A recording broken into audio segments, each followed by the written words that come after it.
Well, here we go this morning. It's a beautiful day. It's always a good day to smoke or grill. Getting ready to fire up the old Weber Barbie kettle grill. See over here we got the big ranch grill. Got these smaller, or well, this small one actually belongs to my son-in-law and daughter. And the three bigger ones are the normal 22-inch. That one on the far left is one that this gentleman and I bought right after we got married, and we still use it. The parts are pretty standard. Once in a while they'll update something, but it'll work. Which all we ever bought for it's the grill surface itself. I think that's really it. We've got the charcoal going here. This is how we start the charcoal. Right here, we use these.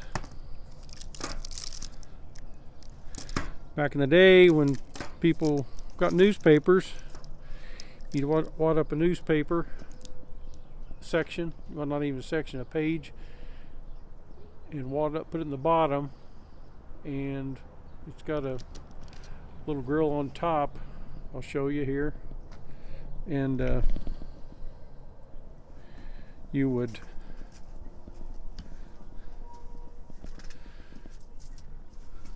put that paper in the bottom, put it in there, and then fill her up with charcoal and let her roll. And we got the cherry chips. I like to use cherry, like on brisket, especially because brisket has a flavor, and the cherry just adds just a little bit of good flavor to it. So that's what I normally use. And usually by the time the charcoal's done, it'll all turn kind of a gray for the most part on top. Usually the meat's ready. We'll go in and take a look at the meat. So here's one of my killer dogs. He doesn't pretty much stays with me everywhere I go. He loves cool weather. Doesn't like rain. Likes cool weather, likes snow. Other than that, he's laying in the house, usually close to my feet. Here's the brisket. This is actually from a calf we had butchered. It's a little smaller than the ones we normally purchase, but just because the calf's just a little bit smaller. But the meat has been excellent. If you have the opportunity and the chance, try to put your own beef in the freezer, or buy a part of one and share it with somebody. Share the cost. It's worth it. Nothing like off the farm beef. But anyway, back to the brisket. I like to take it out of the refrigerator ahead of time. Oh, maybe 15 minutes. Depending on the weather too. A little cooler now, and the kitchen's a little cooler. We'll take it out and let it set for 15 minutes. And then I'll put the rub on it. We make our own rub from scratch. Of course, we buy all the separate ingredients and combine. We got our own recipe we use, kind of like our barbecue sauce. Then I'll rub it and we'll let it stand while the charcoal is getting ready. And it usually takes about a half hour. That lets that meat kind of absorb. It'll kind of start sweating as it warms up just a little bit. It'll start absorbing that rub a little bit. That gets that smoke ring and that finish on that meat you want. But that's pretty much it. Mrs. General, normally, probably shouldn't say this, but I'll get the spices out, get the rub out, and she'll rub my meat. I'll flip it over and she'll rub the other side. Pretty simple process. And normally I cook it a brisket with the fat side up, So I'll put the rub on the other side, and then we'll flip it over on the fat side, 'cause that's how it's going to cook. I normally don't cook it covered. Matter of fact, I've never wrapped it or covered it. We'll cook it just like this. We'll have the grill going. Well, I'll show you that when we go back out. But we'll start the grill and put the charcoal in it when it's ready. Close the lid back, and we'll let that grill get to about 350 degrees, which doesn't take long. And I'll go in and take I just take a 2x4 and just wipe that grill down real good, because it'll be good and hot. Put the lid back on a minute, and then we'll take the brisket out and put it on the grill. And normally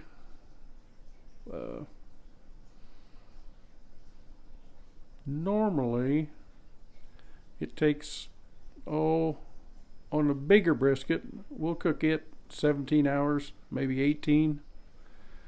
Now this one's a little bit smaller. I've actually never cooked one this small. So I think it'll be a better cut of meat. So we may only have to go 12, 13 hours. I don't know. We'll just have to see. I kind of go by temperature at a certain time. I wanted a certain temperature at a certain time. I'll tell you that later on. And we'll go from there. See you. Charcoal's getting close. I don't know if I told you before, but I'll put about half a dozen pieces of charcoal in the bottom of each one of those before I start. Charcoal is getting pretty darn close. I soaked my cherry chips. I drained the water off of them, put them in the colander, drained the water off, put them back in that container.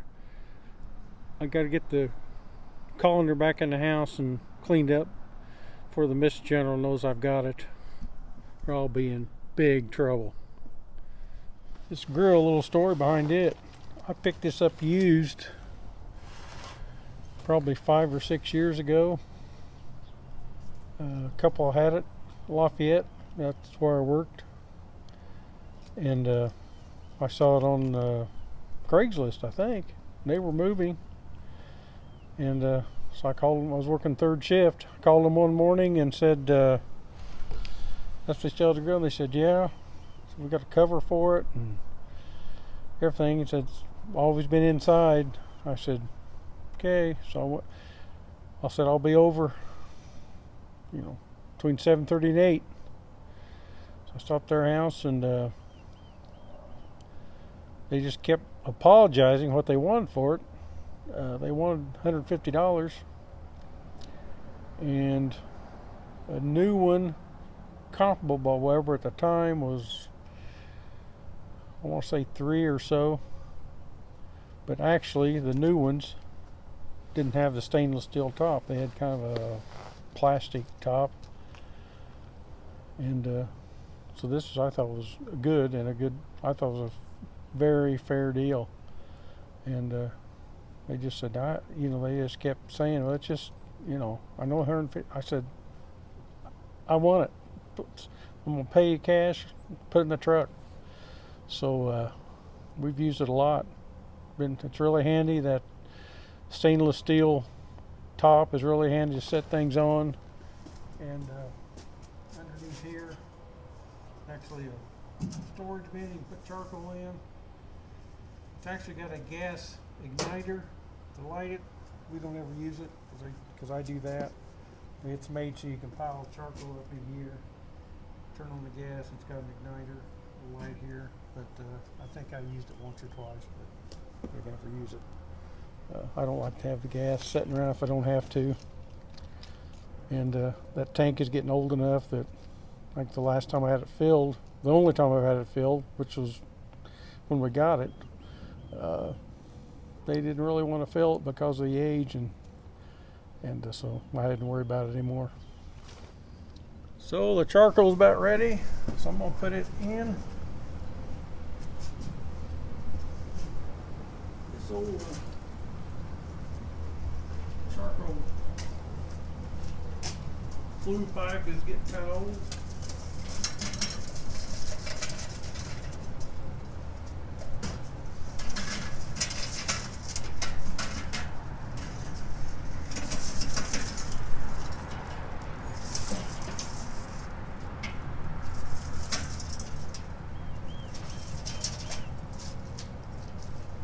Similar to that,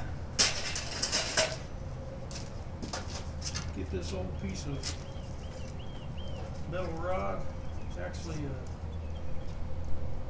new piece of brake line at the time I had laying around.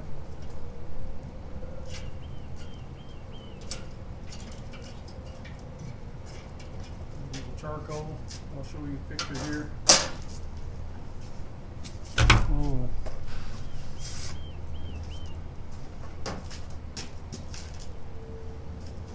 I think we'll go ahead and put some of this on.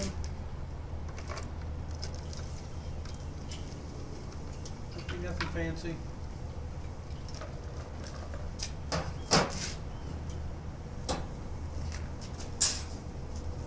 Grill on.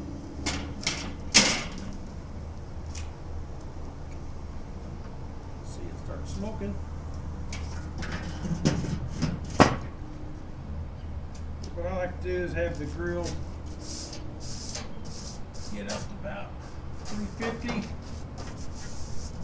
before we start. It doesn't take long. Got a temperature gauge right here.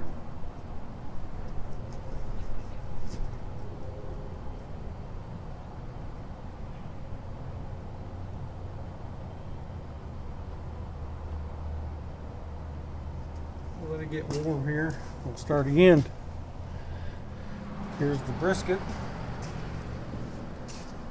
And we'll put it on. Got my rubber gloves on. Gotta be careful with melt the gloves.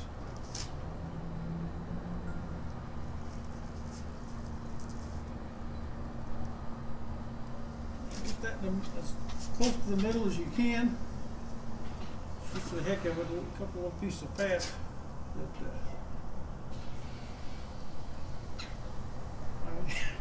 trimmed off. There wasn't much extra fat that I wouldn't trim off. But trim a couple little pieces off, and I'll throw it right there. And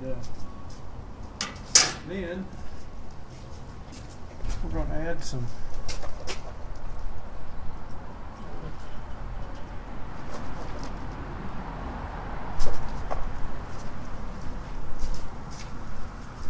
cherry chips. This isn't cherry chip cake. It's cherry chip wood, of course. Hidden. And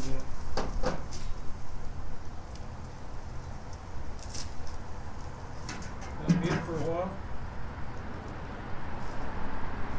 The only thing I like to do is the bottom of the grill is completely open. The top of the grill is completely open. And I'll leave that open. I'll adjust the temperature. I'll use this. But for right now, I'll let it go. It is at 275, 280 and climbing. As you can see, maybe we're at 350 degrees. I'd like to go the first couple hours somewhere in that neighborhood, and then we'll go from there. Like I said, this brisket is a little smaller than what I've always cooked in the past, so I don't think it'll take 17 or 18 hours like it normally does. So I'm going to probably watch a little bit closer. But anyway, what I like to do is get it. In the past, I like to get it to 175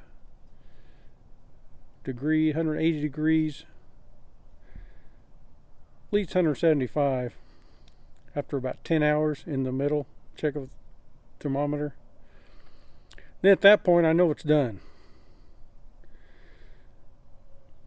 And so then it's just a matter of finish it off, slow cooking, which is going to be slow cooking now because we'll shut her down here a little bit, and then probably try to run around 220, something like that, 230, 240, and but you're going to be slow cooking anyway. But once you get to that temperature, you know it's done, and then you just want to get it, especially a brisket, to the tenderness you want, because just because it's safe to eat, it could be as tough as an old shoe. So we don't want that. So we'll cook it. That's why I say we cook it. In a normal size 15, 16 pound brisket, we'll cook it 17, 18 hours anyway. And sometimes the outside temperature on a grill like this might cost you a little bit, but it's never really been an issue. I've cooked in a literally snowstorm before, and hadn't had a lot of issues as far as keeping the grill up to temperature. But so that's where we're at right now. We're just kind of watching it.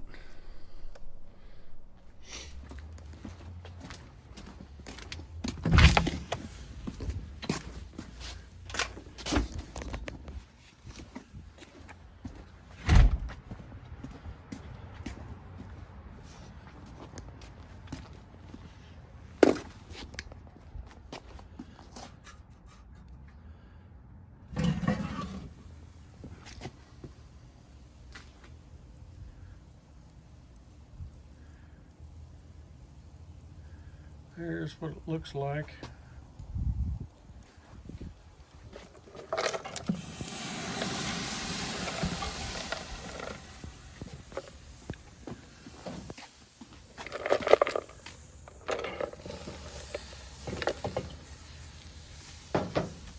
Keep that smoke going a little bit. And then we're going to add just a few charcoals. Matter of fact, let's steal a few off this side. Put them over here. And you got a few fell down. But we'll go with that for a while. And,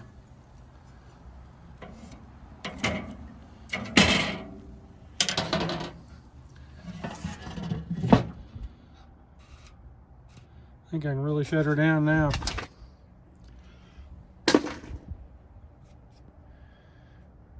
When I first came out here, after about an hour and 13 minutes, 14 minutes, the temperature had come up. I'd been watching it. It was up to about 380, which I can live with that. I'd rather have had it about 350, which I had closed her off some.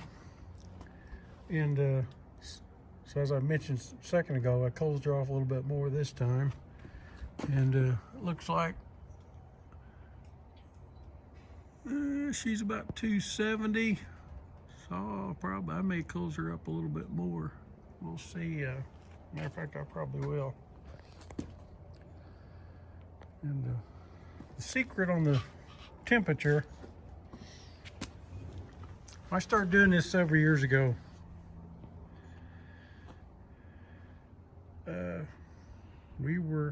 I cooked a little bit just at home on our own, tried smoking, and reasonable success doing the barbecue deal. And I decided I want to get a little deeper in it. And we happened to be at a truck show at Raceway Park, which is actually a Power Stroke show before the when they used to, Ford and International used to sponsor the truck race at Raceway Park. We'd always go to that. We were to show over there, and they had kind of a mini barbecue cook-off, and a fellow by the name of Judges was there, and I talked to him and picked his brains, liked his barbecue, and he always said, just take your time, and he used kettle grills. That's what he used, kettle grills, no fancy smoker. And we had a kettle grill.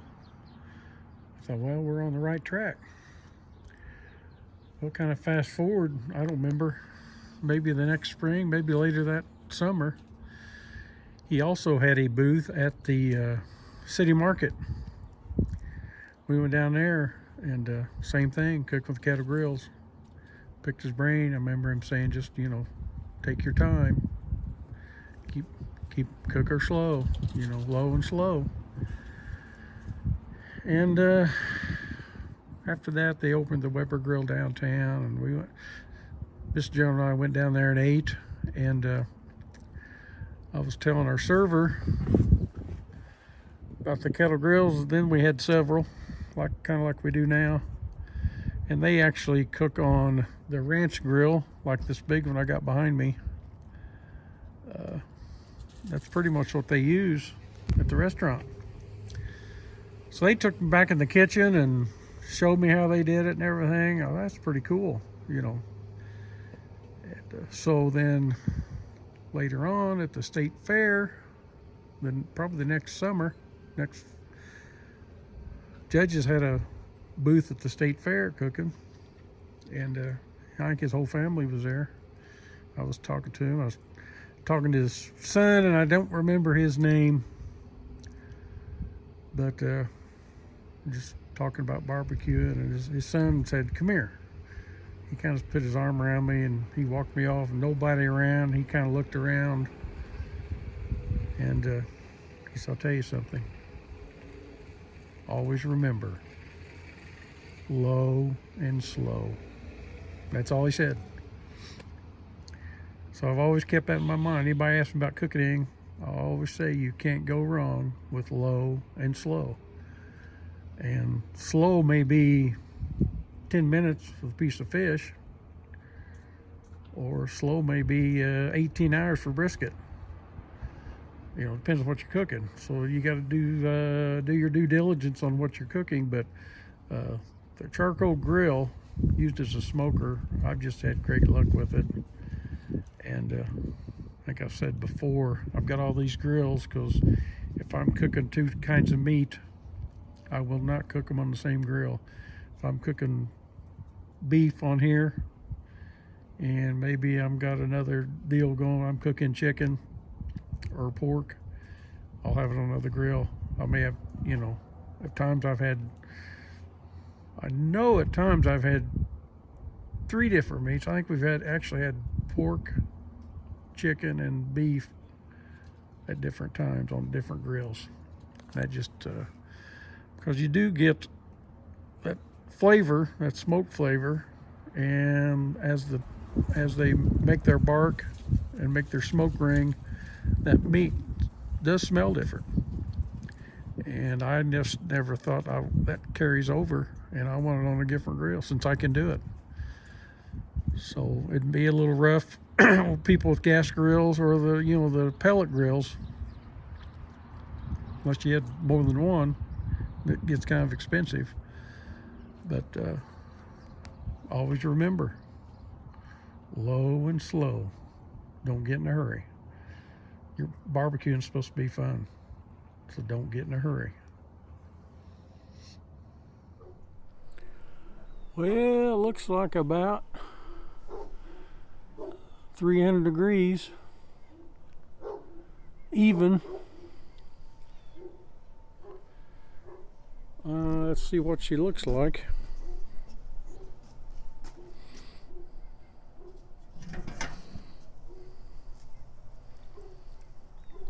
She's starting to look pretty good.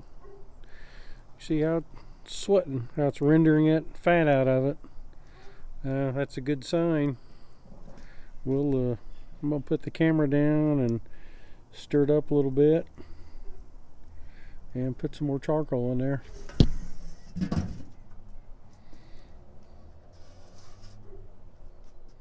Now, one thing I do on these charcoal grills, I don't know if it helps or not, if it matters, I will turn the lid 180 degrees.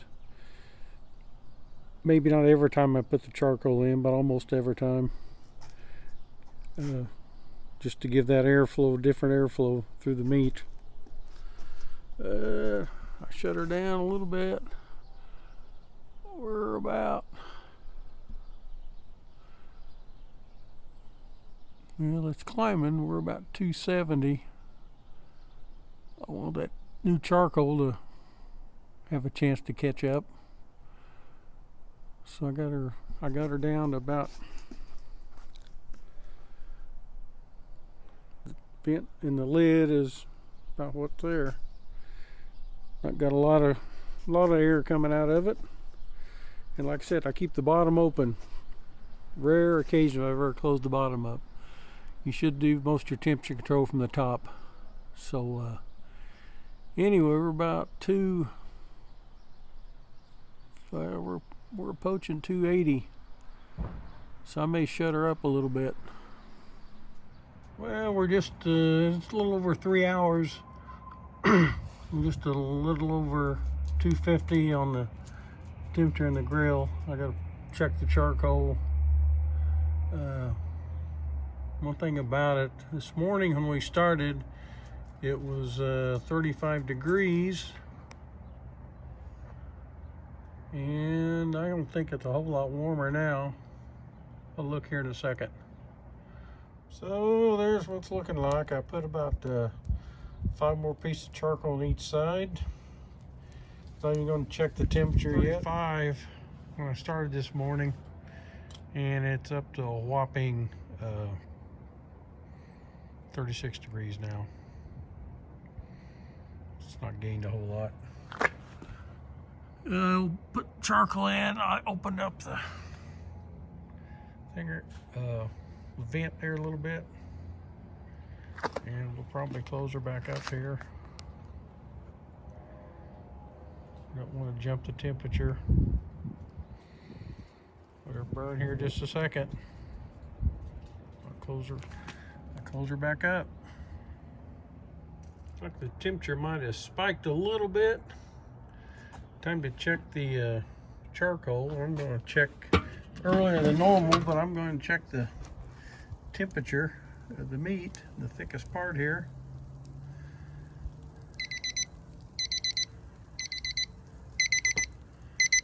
We're at 180.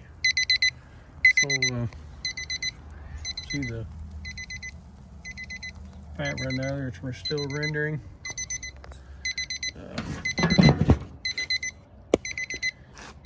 I'll decide what I'm going to do.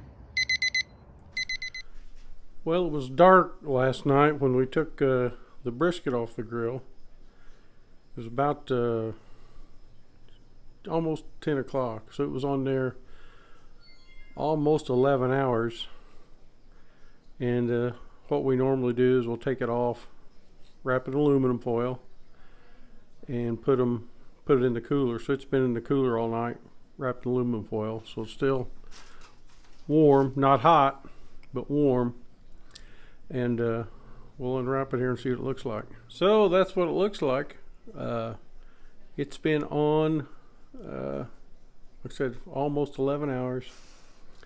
This is probably it's about half the size of what I've cooked in the past. So normally we would have went for, like I said, we would have went for probably 17 or 18 hours. But I could tell early on that this was going to cook up really quick. And I'll get somebody here we'll get some pictures here and cut this up. I'll get some help from our beautiful assistant. Well, here's the finished product. I'm just starting to slice it. You can see the bark. That's smoke ring.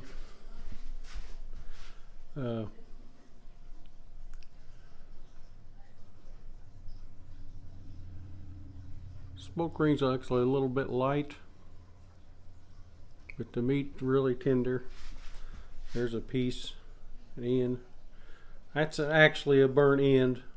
It's not a manufactured or what I would call a fake burnt end. You can see right here, I tested last night, that would actually be a burnt end. You could actually almost slice this piece, most of this piece, and call it a burnt end. So we're going to slice these up a little bit and enjoy some brisket. See ya. Oh yeah, one more thing. Give it a thumbs up, a like on this video, and subscribe. We'll do more of these. God bless you. God bless America. Say a prayer for somebody today. See ya.